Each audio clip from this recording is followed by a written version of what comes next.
Hello friends, मैं आप सभी की रीटा कांत। जावा लेक्चर की सीरीज में आज हम लोग देखने वाले हैं लेक्चर 4, जिसमें हम लोग पढ़ेंगे data types and keywords in Java. तो चलिए शुरू करते हैं। चलिए गाइस, तो आप अपनी स्क्रीन पे एक टॉपिक देख रहे होंगे, कीवर्ड्स। ठीक है, तो कीवर्ड्स, जो लिस्ट ऑफ कीवर्ड्स कुछ कुछ अवेलेबल्स हैं जावा में, जो लोग सी और सी प्लस लैंग्वेज से फैमिलियर होंगे उन्हें कुछ कुछ कीवर्ड्स के बारे में तो आइडिया होगा। जैसे कैर हो गया, लाइक आई मार्क इट। हाँ, जैसे आपका ये केस कीवर्ड हो गया, ये हो गया, फॉर हो गया, डू हो गया, स्विच हो गया, ब्रेक हो गया, इफ, एल्स, लाइक ये सब, क्लास, राइट, प्राइवेट, ये सारे कीवर्ड्स को आई थिंक नॉलेज होगा जिन्होंने सी और सी प्लस प्लस को देखा है या उनसे उन लैंग्वेजेस से वो वाकिफ हैं। जावा में कुछ एड ऑन फीचर्स किया गया, यानी कुछ और कीवर्ड्स को ऐड किया गया जो आपके लिए नए हैं। बिल्कुल, आप अपने स्क्रीन पे अभी देख सकते हैं। उनमें से पहला कीवर्ड मैं मार्क कर रही हूं, पैकेज। पैकेज एक कीवर्ड है और ये मैं आपको क्लियर करूंगी अपने नेक्स्ट आने वाले वीडियोस में। ये एक थोड़ा बड़ा टॉपिक है गाइस, लेकिन बहुत ही ज्यादा इंटरेस्टिंग टॉपिक है। पैकेज क्या, मैं थोड़ा सा आपको हल्का आइडिया दे दूं कि इसकी ये खूबी है ना कि आप पैकेज में सेट ऑफ क्लासेस को रख सकते हो। मैं क्या बोल रही हूँ उसको गौर करिएगा। आप एक पैकेज बना के उसमें क्लासेस के ग्रुप को, क्लासेस के सेट को रख सकते हो। जी हाँ, ये मुमकिन है जावा के अंदर, ये पैकेज कीवर्ड के थ्रू। बाकी और भी कीवर्ड्स आप देख रहे होगे, लाइक इंटरफेस देख रहे होगे आप। ये प्रोटेक्टेड हो गया, एंड दिस हो गया, थ्रो हो गया, थ्रोज हो गया, ये सारे कीवर्ड्स आप देख रहे होंगे। ये सारे कीवर्ड्स में आने वाले लेक्चर्स में आपको क्लियर करूंगी। आज मैं आपको बेसिक आइडिया देने वाली हूँ कि डेटा टाइप्स होता क्या है और ये ऑपरेशंस कैसे परफॉर्म करता है सेट ऑफ वैल्यूज के ऊपर। तो चलिए अपने नेक्स्ट स्लाइड में तक। हाँ गाइस, तो अभी हम लोग डेटा टाइप्स पढ़ते हैं। ठीक है, डेटा टाइप्स आप लोगों को क्या लगता है कि किस लिए इंट्रोड्यूस किया गया किसी भी प्रोग्रामिंग लैंग्वेज में, चाहे वो जावा हो, चाहे वो सी प्लस प्लस हो, चाहे वो सी हो। तो आप अपने जावा के प्रोग्राम में, सी प्लस प्लस के प्रोग्राम में, सी में या कई भी और प्रोग्रामिंग लैंग्वेज में जहां पे ये स्ट्रांगली टाइप्ड लैंग्वेज होगा, उस लैंग्वेजेस में डेटा टाइप का यूज कब करोगे? जब आप एक प्रोग्राम करते हो, लाइक आप एग्जांपल ले लो, आपने एक जावा का प्रोग्राम किया। उस जावा के प्रोग्राम्स में कुछ ना कुछ डेटा टाइप्स होगा। उस डेटा टाइप्स को हैंडल करने के लिए, उस सारे डेटा को हैंडल करने के लिए आपके प्रोग्राम्स में बहुत सारे डेटा होंगे। उन सारे डेटा को हैंडल करने के लिए डेटा टाइप्स को डिफाइन किया गया है। ये तो भैया हो गया लेमैन की भाषा में। अगर आपसे कोई पूछे कि भैया डेटा टाइप्स क्या होता है, आप एक प्रोग्रामर हो, आप क्या हो, एक प्रोग्रामर हो, तो आप उसे क्या समझाओगे, कैसे समझाओगे? मॉडर्न ओप्स के तरीके से आप क्या बोलोगे उनको? तो देखिए स्क्रीन पे, ये इंटरव्यू के लाइक क्वेश्चन है गाइस, इसलिए फोकस करिएगा। A type identifies a set of values and their representations in memory and a set of operations that transform these values into other values of that set। जी हाँ, data type generally define करता है set of values को और उन पे होने वाले सारे ऑपरेशन को। मैं रिपीट करती हूँ, डेटा टाइप हमें बताता है या डिफाइन करता है कि जितने सारे सेट ऑफ वैल्यूज हैं ये क्या है और इन पे ऑपरेशंस कैसे परफॉर्म होगा। ये जितने हमारे सेट ऑफ डेटा है, जितने सेट ऑफ वैल्यूज हैं, इनको एक स्पेसिफिक मैनर में अरेंज करता है और उन पे ऑपरेशंस कैसे परफॉर्म होंगे वो हमें बताता है। जैसे आप एक एग्जांपल ले सकते हो, स्टूडेंट। स्टूडेंट भी एक डेटा टाइप है गाइस। तो ये डेटा टाइप स्पेसिफाई क्या करता है कि स्टूडेंट से रिलेटेड क्या क्या इंफॉर्मेशन रखना है, ये डेटा टाइप स्पेसिफाई किया आपको, और इसके ऊपर ऑपरेशन क्या क्या परफॉर्म होगा ये भी स्पेसिफाई किया। तो डेटा टाइप जनरली आपको ये बताता है कि भैया आपको कौन कौन से वैल्यूज को स्पेसिफाई करना है इस डेटा टाइप के आधार पे, ठीक है, और उनपे क्या क्या ऑपरेशन परफॉर्म करना है वो भी आपको बताता है। जी हाँ गाइस, अब चलते हैं, आपको मैं एक स्मॉल सा आइडिया दे दूं।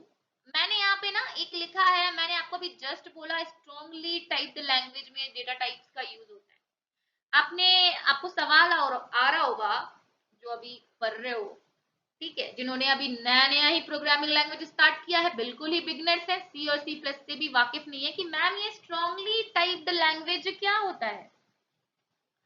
स्ट्रॉन्गली टाइप्ड लैंग्वेज कहने का मतलब जो आपका जावा हो गया, जो सी हो गया, जो सी प्लस प्लस हो गया, जहां बेसिकली आपको सारे डेटा टाइप पे फोकस करना पड़ता है, उनको कंपलसरी, उनको सही तरीके से यूज करना पड़ता है, यानी आप एक डेटा टाइप की वैल्यू दूसरे डेटा टाइप में ना रख सको। आप स्पेसिफिक डेटा जो है, जो एक पर्टिकुलर डेटा टाइप में रिक्वायर्ड है, वही डेटा उसमें असाइन करवाओ। तो ये सारे रीजंस की वजह से मैं जावा को बोल रही हूँ कि ये स्ट्रॉन्गली टाइप्ड लैंग्वेज है।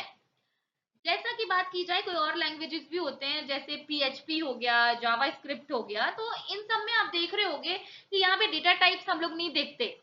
पीएचपी हो गया, जावा स्क्रिप्ट हो गया, क्योंकि यहाँ पे डेटा टाइप जो होंगे ना उनको डायनेमिकली डिसाइड किया जाता है, ठीक है, उनको डायनेमिकली डिसाइड किया जाता है, इसीलिए उनको लूजली टाइप्ड लैंग्वेज बोलते हैं। खैर वो तो आप अगर उनसे वाकिफ होंगे तो आपको आइडिया होगा। फिलहाल हम लोग अपने टॉपिक पे वापस चलते हैं। मैंने बोला जावा एक स्ट्रॉन्गली टाइप्ड लैंग्वेज है। मैंने आपको बताया डेटा टाइप्स जनरली यहाँ पे डिफाइन करता है सेट ऑफ वैल्यूज को, और उन सेट ऑफ वैल्यूज पे आप क्या ऑपरेशंस डिफाइन करोगे, क्या ऑपरेशंस लगाओगे, उनको बताता है। तो चलिए हम चलते हैं अपने नेक्स्ट स्लाइड पे। तो गाइस डेटा टाइप्स को ना कुछ कैटेगराइज किया गया, कुछ टाइप्स में कैटेगराइज किया गया। पहला टाइप आता है हमारा प्रिमिटिव डेटा टाइप। क्या आता है? Primitive data type. Primitive data types को हम लोग कीवर्ड्स बोलते हैं। कीवर्ड्स, यस गाइस, जो पहले से प्री डिफाइंड डेटा टाइप्स हैं, जैसे मैंने आपको प्रीवियस स्लाइड में दिखाया, जो भी लिस्टेड जावा में डेटा टाइप्स हैं या कीवर्ड्स हैं, जैसे आपका हो गया बूलियन, हो गया आपका कैर, हो गया, ये सब प्री डिफाइंड डेटा टाइप्स हैं। और दूसरा कैटेगराइज है user defined data types. User defined data type जब आप क्लास क्रिएट करोगे ना, और जब आप डेटा टाइप बनाओगे खुद से, हाँ, एक प्रोग्रामर जब डेटा टाइप बनाता है तो उसको यूजर डिफाइंड डेटा टाइप कहते हैं। वो डेटा टाइप आप प्री डिफाइंड डेटा टाइप नहीं होता, क्योंकि उसे प्रोग्रामर बना रहा है। चलिए आगे चलते हैं। यहाँ पे मैंने प्रिमिटिव डेटा टाइप की बात की ना, कि कैटेगराइज होता है पहला प्रिमिटिव डेटा टाइप। देखिए प्रिमिटिव डेटा टाइप जावा के कॉन्सेप्ट से कौन कौन सा है। पहले हमारा आता है बाइट आ गया। बाइट जो होता है ना, उसमें इंटीजर टाइप की वैल्यू आप स्टोर करते हो। आप बोलोगे कि मैम इंटीजर टाइप की वैल्यू के लिए तो इन टाइप का डेटा टाइप तो बना हुआ है ना पहले से, तो फिर हम लोग बाइट का क्यों यूज कर रहे हैं। जैसे आप इंटीजर टाइप क्या डेटा टाइप में अगर कुछ वैल्यू को स्टोर करवा रहे हो ना, इंट लिख के डेटा टाइप यूज करके, तो उसमें जैसे आप लिख रहे हो 2 लाख समथिंग कुछ नंबर आप रख रहे हो उस इंट टाइप के वेरिएबल में, 2000 कुछ वैल्यूज रख रहे हो। जैसे आपको स्मॉल लेवल पे अगर आप चाहते हो कि प्रोग्राम को ज्यादा एनहांस ना किया जाए, मुझे छोटा वैल्यू का ही काम है, तो मैं बाइट का यूज करूंगी। 1 हो गया, 2 हो गया, मैं बाइट्स का यूज करूंगी। तो छोटे वैल्यूज को आप बाइट्स के लिए कंसीडर कर लो जावा में, जिसका साइज 1 बाइट का होता है, जिसमें इंटीजर वैल्यू ही स्टोर होती है, ठीक है। और इंटीजर 4 बाइट का होगा जावा में, इसमें इंटीजर वैल्यू स्टोर होगी, ये तो आप लोग वाकिफ होंगे। शॉर्ट्स आ गया, इसमें भी इंटीजर वैल्यूज जो होती है वो स्टोर होती है, और इसका जो साइज होता है जावा में वो 2 बाइट का होता है। Long same as it is, इसमें भी इंटीजर वैल्यू स्टोर होगी, और ये जावा के अंदर 8 बाइट का होता है। चलिए गाइस, नेक्स्ट हम लोग आते हैं यहाँ पे फ्लोट पे। आप देख रहे होगे ना, फ्लोट पे और डबल पे। जो हमारा फ्लोट है और जो हमारा डबल है, दोनों ही जो है वो डेसिमल टाइप्स की वैल्यू को स्टोर करता है खुद में, यानी रियल कांस्टेंट को स्टोर करता है। रियल कांस्टेंट कहने का मतलब जैसे डेसिमल लगा के कोई आप अगर नंबर बना रहे हो या पॉइंट लगा के लाइक 23.08, 23.5, 68.0 पॉइंट लगा के जो जो नंबर आप बना रहे हो वो फ्लोट और डबल में जाके स्टोर होता है। फ्लोट का जावा के अकॉर्डिंग साइज 4 बाइट का होगा और डबल का 8 बाइट का होगा। नेक्स्ट आते हैं गाइस बुलियन पे। आप देख रहे होगे यहाँ पे, लेट मी इरेज ना, वेट, आप देख रहे होगे नेक्स्ट यहाँ पे बुलियन। बुलियन गाइस जनरली जब आप एक प्रोग्राम बना रहे हो और उसमें बुलियन डेटा टाइप का यूज करते हो तो बुलियन एक प्रोग्राम डिपेंडेंट डेटा टाइप है। जी हाँ, आपने सही समझा, बुलियन एक प्रोग्राम डिपेंडेंट डेटा टाइप है। ये आपने जो प्रोग्राम बनाया है उसके हिसाब से आपको एज अ रिजल्ट वैल्यू देता है और इसमें वैल्यू स्टोर होता है 0 या 1 इस टाइप में, ट्रू या फॉल्स, 0 आया तो फॉल्स, 1 आया तो ट्रू, और इसका साइज होता है 1। चलिए, ट्रू फॉल्स के लिए इसको यूज किया जाता है बुलियन को। नेक्स्ट हम लोग आते हैं कैर पे। कैर पे, कैर बेसिकली गाइस अगर सी और सी प्लस प्लस से आप फैमिलियर होंगे तो आपको पता होगा कि जो कैर था वो 1 बाइट कंसीडर होता था, लेकिन जावा में तो भैया 2 बाइट कंसीडर हो रहा है कैर। ऐसा क्यों हो रहा है? ये ऐसा इसलिए गाइस कि जो हमारा सी प्लस प्लस में और जो हमारा सी में जो कैर यूज होता था ना, तो इसमें आस्की कोड स्टोर होता था। इस टाइप के कैर नाम के data type, char data type का इस्तेमाल करके अगर कोई वेरिएबल आप बनाओगे तो उसमें ये आस्की कोड जो है वो स्टोर होता था। ठीक है, यानी आस्की कैरेक्टर स्टोर होते थे जिनका अगर वैल्यू में देखा जाए, वैल्यू में काउंट होता है 0 to 255, यानी 256 आस्की कैरेक्टर जो है वो स्टोर किए जाते थे। इसीलिए 1 बाइट जो होता था वो इनफ था, इनफ रिक्वायर्ड था। लेकिन जावा में हालांकि किसी भी कैर टाइप के डेटा टाइप के अंदर जो होता है यूनिकोड स्टोर होता है। मेरी बात को ध्यान दीजिएगा, वहां आस्की कोड स्टोर हो रहा था सी सी प्लस प्लस में, जावा में यूनिकोड स्टोर होता है, जिसके कारण क्या होता है कि कैरेक्टर की यहाँ पे संख्या जो है, ठीक है, वो ज्यादा होगी। Number of character should be increased, ठीक है, जिसके कारण आपका क्या हो गया कि यहाँ पे साइज जो है उसके लिए ज्यादा रिक्वायर्ड हुई, तो 2 बाइट जो है कैर में आप जावा में यूज करते हो। तो चलिए, ये सारे डेटा टाइप्स जो है आप ध्यान में रखिएगा ताकि नेक्स्ट वीडियोस में जो मैं प्रोग्रामिंग लाऊं तो आपको पता हो कि कौन सा डेटा टाइप जो है कितनी मेमोरी कंज्यूम करेगा और उसमें किस किस टाइप के डेटा को, डेटा के सेट्स को आप रख सकते हो। चलिए, तो चलिए गाइस, मैं कुछ एग्जांपल्स बताती हूँ डेटा टाइप से रिलेटेड, जो आपको और थोड़ा कॉन्सेप्ट जो है आपका वो क्लियर हो जाए। तो सबसे पहले मैंने यहाँ लिखा है इंट और काउंटर। ये काउंटर एक वेरिएबल है और ये एक डेटा टाइप है इंट। ये डेटा टाइप लिखने का फॉर्मेट है जिसमें इंटीजर टाइप की वैल्यू आप स्टोर करोगे। इंटीजर टाइप के डेटा को हैंडल करने के लिए ये इंट टाइप का डेटा टाइप बनाया गया है। ठीक है, ये इंट टाइप का डेटा बनाया गया है। तो चलिए, दूसरा आप देख रहे होगे मैंने बनाया टेम्प, और टेम्प नाम का वेरिएबल, उसका डेटा टाइप सेट किया डबल।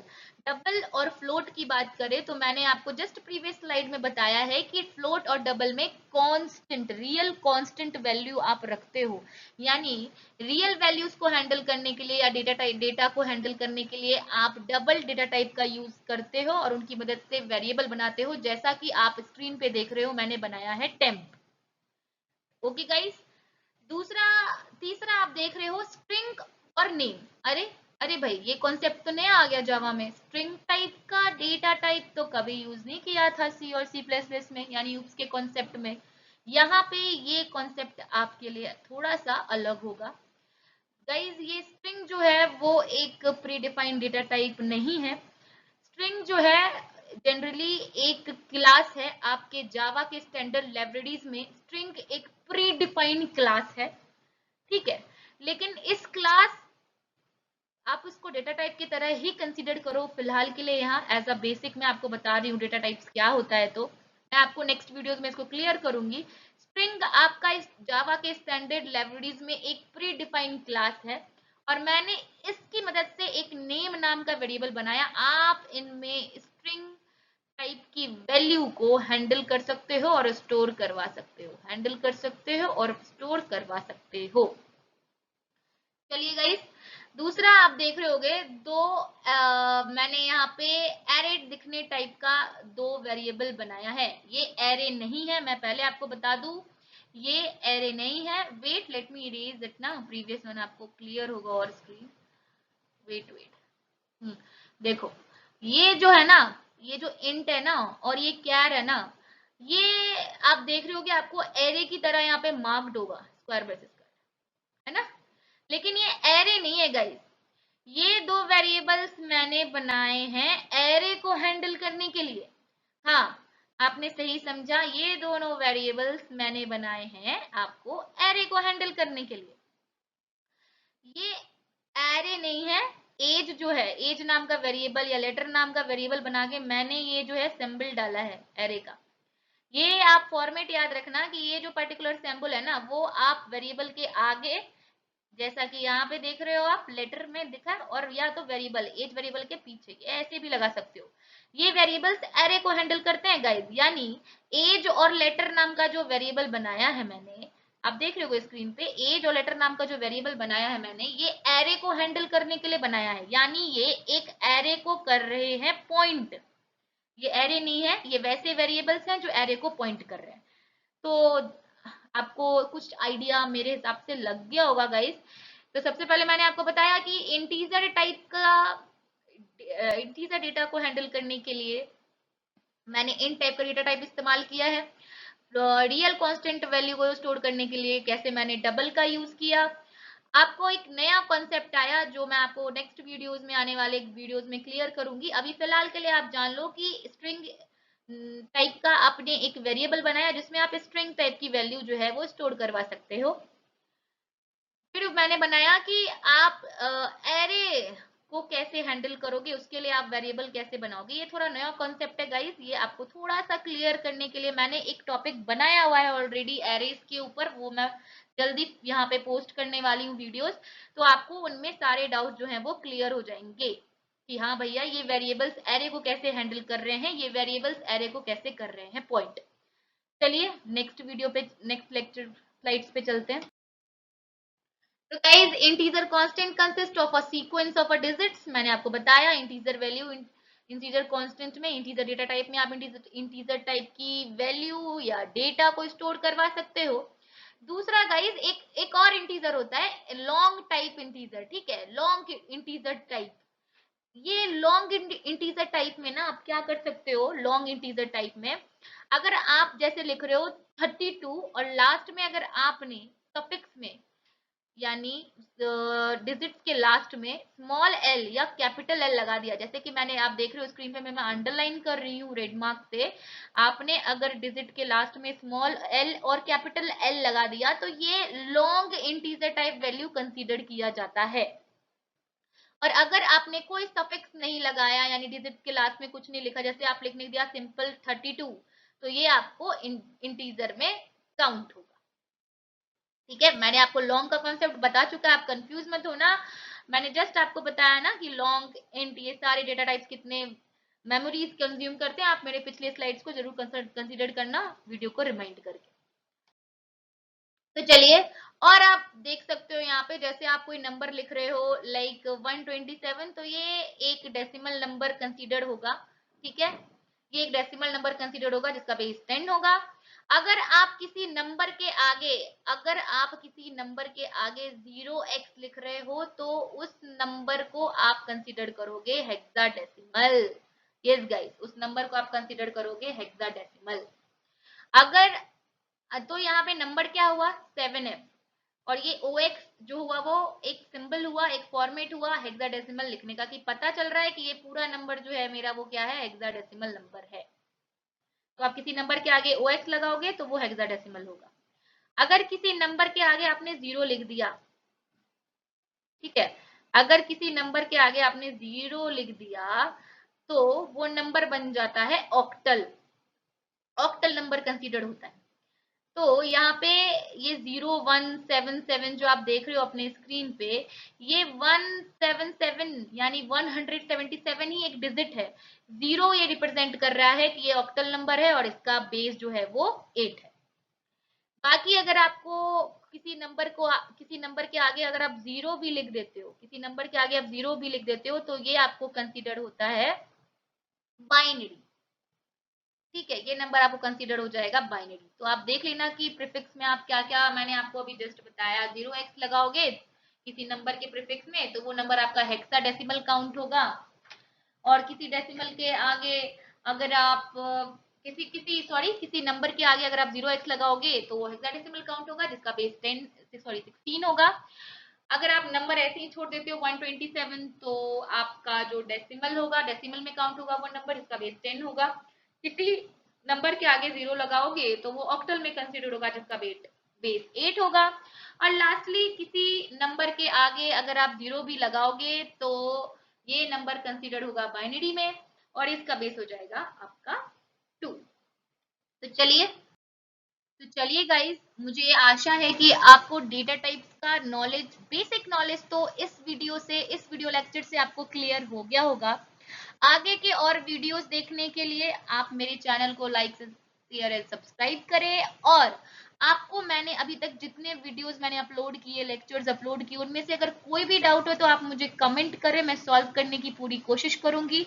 या आपके दिए गए स्क्रीन पे आप देख रहे होंगे मेरा व्हाट्सएप नंबर अवेलेबल है। अगर आपको कोई भी अदर वीडियोस चाहिए रिलेटेड किसी टॉपिक के, जो आपको इंटरव्यूज वाइज जरूरत हो, तो आप मुझे उसके लिए इस पे मैसेज कर सकते हैं और हालांकि डाउट्स भी पूछ सकते हैं। मैं एट अ टाइम तो जवाब अगर आपको ना दे पाऊं, लेकिन सेम डे तो रिप्लाई आपको जरूर आएगा और आपके सारे डाउट क्लियर जरूर होंगे। तो चलिए, थैंक यू।